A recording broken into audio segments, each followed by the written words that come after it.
Costuma na sala de aula falar assim, olha, o cavalo, ele não vai beber água na margem esquerda do rio, porque ele fala assim, olha, eu gosto muito de vir beber água aqui, porque eu lembro do meu pai, que quando eu era um potrinho ele vinha aqui, e aí à tarde o sol, quando ele tá caindo, fica uma luz tão bonita, inclusive eu tenho uma fotografia que é da minha infância que eu guardo, que o cavalo não tem essa experiência.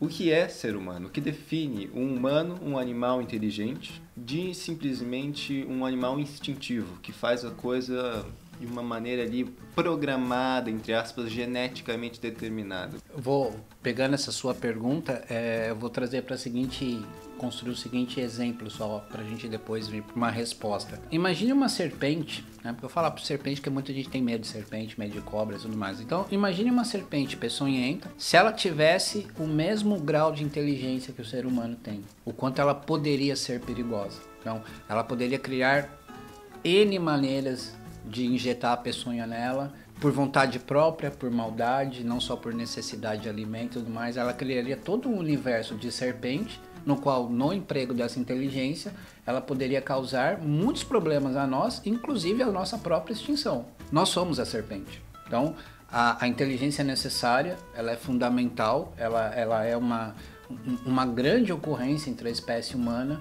mas, aí tentando responder aqui a sua pergunta, né, o que nos torna seres humanos é a razão. Isso é um clássico para o filósofo. Inteligência e razão são níveis diferentes de você pensar em sabedoria, em conhecimento e tudo mais.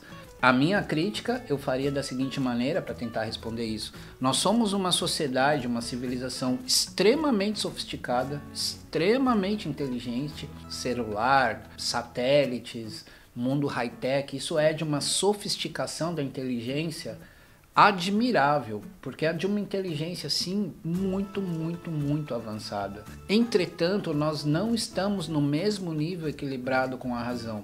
Um clássico aqui para apelar, essa mesma inteligência, ela causa uma quantidade, por exemplo, de armas nucleares, guerra da Ucrânia e tudo mais, essa preocupação volta à baila, capaz de destruir não a humanidade, mas a vida no planeta. Ou seja, isso para mim é uma evidente falta de razão, de racionalidade. É desumano, é desumanidade. Então, nós temos pessoas entre nós extremamente sofisticadas, extremamente inteligentes e anti-humanas. Né? O que é um ser humano? Um ser humano é alguém que, obviamente, tem essa inteligência. Como você falou, eu também concordo, não precisa ser uma inteligência acadêmica, só quem tem diplomas. Não, né? Você pode ser um caiçara, você pode ser, enfim, uma pessoa que aos olhos da sociedade é uma pessoa humilde e dotado de muita inteligência e de racionalidade. Essa racionalidade, ela vai fazer você reconhecer a sua presença no mundo, a oportunidade do que é ser esse ser humano, o que é carregar essa carga de razão, né? Se perceber no mundo e perceber a responsabilidade que isso é. E aí quando você começa a perceber a responsabilidade que é ser vivo e ser inteligente, aí você caminha para ser uma pessoa mais humana. É um grau um pouco mais elevado do que simplesmente o animal que pensa.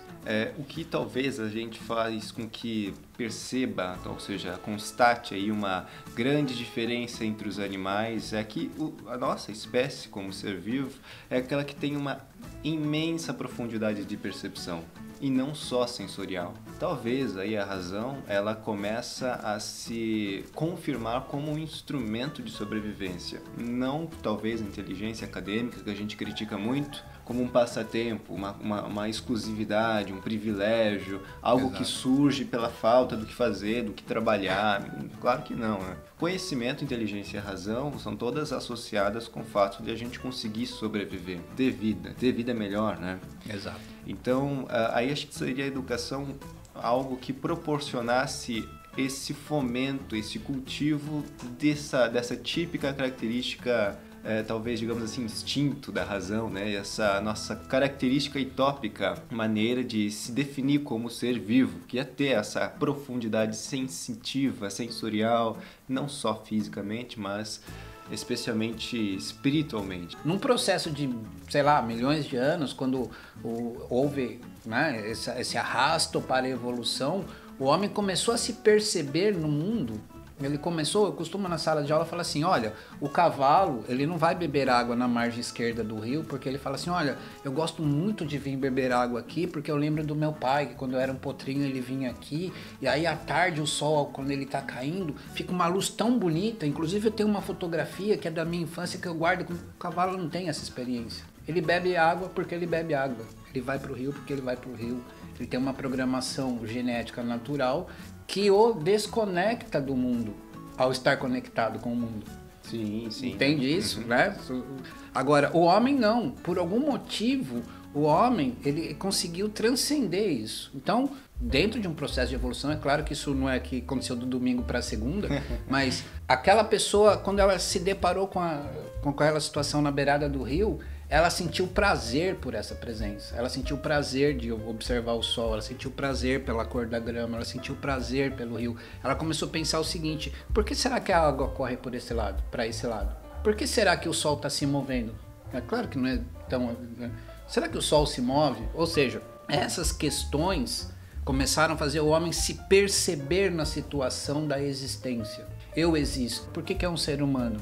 Porque ele é um animal que transcendeu essa condição animal natural e ele busca, durante essa sua existência, um sentido para essa existência. Não é um deixa a vida me levar, a vida leva eu, tanto faz. Eu uso essa roupa, se você for olhar no microscópio da existência, tem um motivo porque eu tenho essa roupa, tem um motivo que você tem essa roupa, tem um motivo porque esse espaço é decorado dessa maneira, por que você fala dessa forma, por que você tem aqueles amigos, por que você namora com aquela pessoa, tudo tem uma ordenação, uma ordem que para nós faz sentido.